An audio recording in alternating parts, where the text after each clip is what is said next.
Africa महादेशको दक्षिण पश्चिम भागमा एउटा यस्तो देश छ जसको नाम धेरै नेपालीका लागि अझै अपरिचित हुन सक्छ। एउटा यस्तो अद्भुत देश जहाँ एकातिर अनन्त समुद्रको छाल छ भने अर्कोतिर विशाल मरुभूमिको सुनौलो सन्नाटा, जहाँ घना जंगल र अद्वितीय वन्यजन्तुको साम्राज्य छ भने धरतीमुनि विशाल प्राकृतिक स्रोत साधनको भण्डार। र सबैभन्दा खास कुरा यो त्यही भूमि हो जहाँबाट विश्वलाई नै झुमाउने प्रसिद्ध संगीत र जीवन्त नृत्य संस्कृतिको जन्म भएको छ। यो देश हो अंगोला। तेलका कारण धनी सम्भावना भएको तर अझै विकासका धेरै चुनौतीसँग जुधिरहेको देश, जहाँ एउटै देशभित्र पोर्चुगिज प्रभाव, अफ्रिकन परम्परा र 100 भन्दा बढी जातीय समुदायको संस्कृति भेटिन्छ। आजको लेट्स फ्लाईमा हामी पुग्दैछौँ republic of Angola. Angola Africa महादेशको दक्षिण पश्चिम भागमा एटलान्टिक ओसनको किनारमा अवस्थित देश हो। यसको पश्चिमतर्फ एटलान्टिक ओसन छ। जमिनबाट यसको सीमा 4 देशसँग जोडिएको छ। उत्तर र उत्तर पूर्वमा डेमोक्रेटिक रिपब्लिक अफ द कंगो, उत्तरमा रिपब्लिक अफ द कंगो, पूर्वमा जम्बिया र दक्षिणमा नामिबिया। अंगोलाको एउटा विशेष भौगोलिक कुरा पनि छ। अंगोलाको कुल क्षेत्रफल करिब 12,46,700 स्क्वायर किलोमिटर छ। नेपालको क्षेत्रफल करिब 1,47,516 स्क्वायर किलोमिटर छ। अर्थात क्षेत्रफलको हिसाबले अंगोला नेपाल भन्दा करिब 8.5 गुना ठूलो देश हो। अंगोलाको आधिकारिक नाम हो रिपब्लिक अफ अंगोला। यसको राजधानी हो लुआन्डा। अंगोलाको अफिसियल ल्याङ्ग्वेज हो पोर्चुगिज। यहाँको राष्ट्रिय मुद्रा अंगोलन क्वान्जा हो। हालको उपलब्ध अन्तर्राष्ट्रिय एक्सचेन्ज रेट डेटा अनुसार 1 नेपाली रुपियाँ बराबर करिब 6 अंगोलियन क्वान्जा हुन आउँछ। तर करेन्सीको मूल्य दैनिक परिवर्तन हुने भएकाले वास्तविक कारोबारमा रेट फरक हुन सक्छ। अंगोलामा सन् 2025 को जनसंख्या करिब 39 मिलियन अर्थात 3,90,00,000 पुगेको वर्ल्ड बैंकको तथ्याङ्क छ।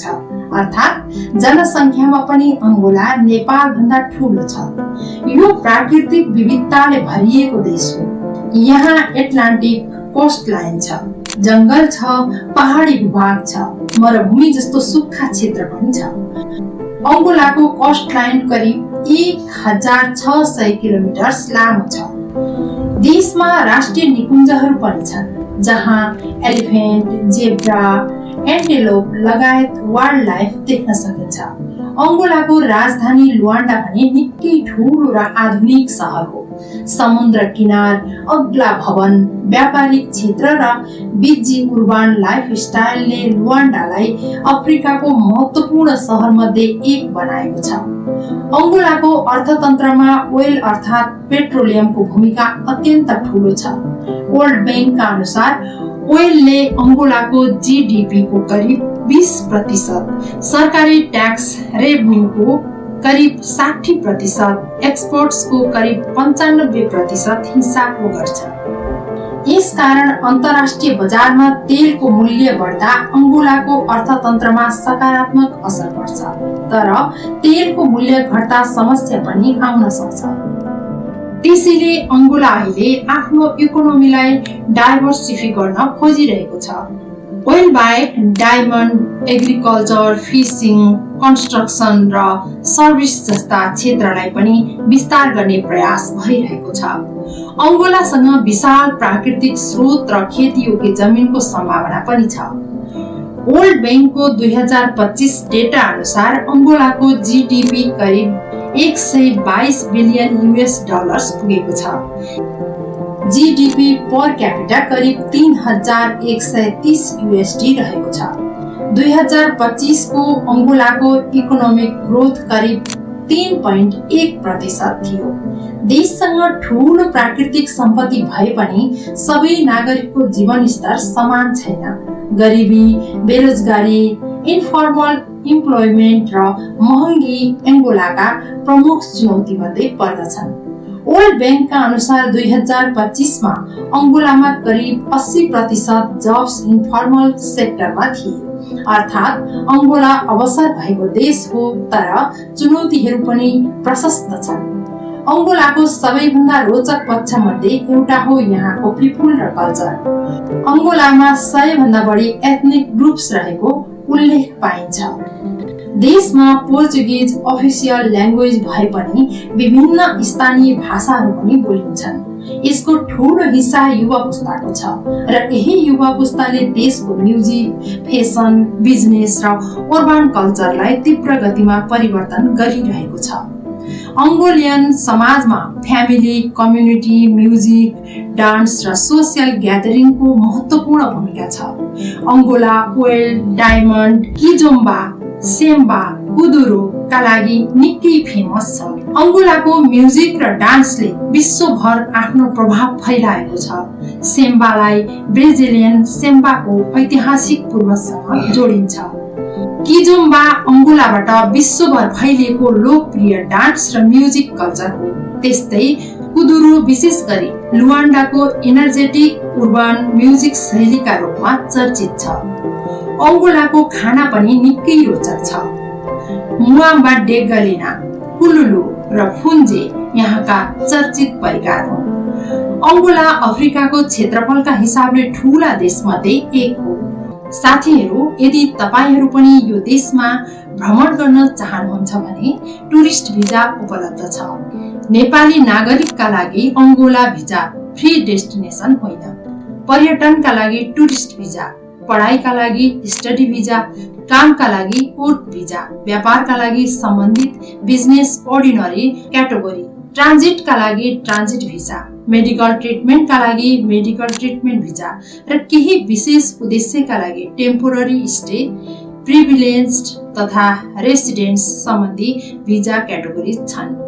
अंगोलाको अफिसियल ई भिसा पोर्टल पनि उपलब्ध छ। तर कुन नेसनालिटी र कुन प्रपोजमा अनलाइन एप्लिकेसन लागू हुन्छ भन्ने कुरा एप्लिकेसन अघि अनिवार्य रूपमा जाँच गर्नुपर्छ। भिजा फीको कुरा गर्दा टुरिस्ट भिजा करिब $70, सर्ट स्टे भिजा करिब $80, स्टडी भिजा करिब $150, वर्क भिजा करिब $250, टेम्पोररी स्टे भिजा करिब $150, रेसिडेन्स भिजा करिब $200 र ट्रान्जिट भिसा करिब $50 को आसपासमा रहेको देखिन्छ। नेपाल र अंगोला बीच 9 डिसेम्बर 2017 मा कूटनीतिक सम्बन्ध स्थापना भएको हो। तर अंगोलामा रहेका नेपाली नागरिकहरूको हालको आधिकारिक र भरपर्दो सार्वजनिक संख्या उपलब्ध स्रोतबाट पुष्टि गर्न सकिएन। नेपालको प्रेटोरिया स्थित एम्बेसीले अंगोलालाई आफ्नो डिप्लोमेटिक कभरेज अन्तर्गत हेर्छ।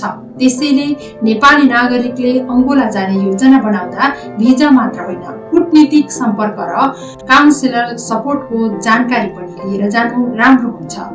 अंगोला केवल अफ्रिकाको नक्सामा देखिने अर्को एउटा देश होइन। यो प्राकृतिक स्रोतले धनी देश हो। तेल र डायमन्डले चिनिएको देश हो। किजोम्बा सेम्बाको संगीतमा नाच्ने देश हो। 100 भन्दा बढी एथनिक कम्युनिटिजको संस्कृति बोकेको देश हो। ठूलो सम्भावना र ठूलो चुनौती बोकेको देश हो। नेपालबाट हेर्दा अंगोला निकै टाढा छ, तर संसार बदलिँदै जाँदा रोजगारी, व्यापार, अध्ययन र पर्यटनका लागि नयाँ गन्तव्य पनि खुल्दैछन्। त्यसैले अफ्रिकाको यो विशाल देशबारे तपाईलाई कस्तो लाग्यो? यस्तै संसारका फरक फरक देश, त्यहाँको जीवन, अवसर, संस्कृति र यात्रा सम्बन्धी जानकारीका लागि कार्यक्रम लेट्स फ्लाइ मात्र प्रवास टिभीमा फेरि अर्को देशको नयाँ यात्रामा भेटौँला।